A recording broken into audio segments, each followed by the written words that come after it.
Hello, my name is Annika Stephen.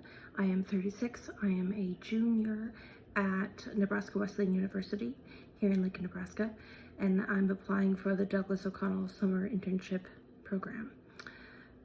How am I inspired by the life and legacy of Frederick Douglass and Daniel O'Connor? I'm inspired by these figures for the same reason I'm inspired by any activists. I believe that living your values is important.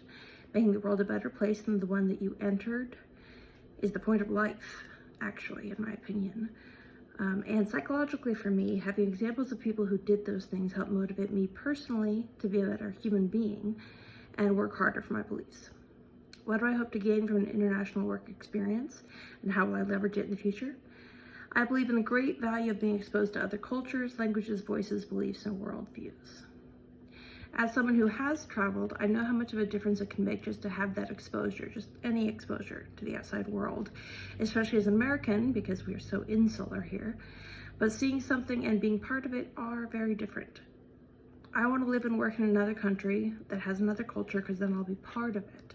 And I'll be deeply affected and changed rather than merely being an observer, the equivalent of reading about it. I do a lot of reading about places and things, but some things need to be experienced to be truly understood. What was my most difficult leadership experience, and how did I rise to meet the occasion? So over the pandemic, I became the head teller, which is to say the leader of the customer-facing staff at a bank after only 7 months of working in financial services, and having to learn how, as someone who is a people pleaser, to manage others with discipline and fairness after a relatively short time as a subordinate was a really multi-layered challenge. And what I learned the most is that the important thing for meeting those kinds of challenges is communication.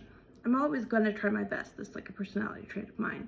But what I think is best isn't necessarily going to jibe with what someone else thinks is best. And so you have to communicate with everyone below you to figure out what they think is best, what they need, and you need to have their best interest in mind and not assume that you know what that is. So you have to be able to hear and respond to constructive criticism without taking it personally, and give constructive criticism without being personal about it.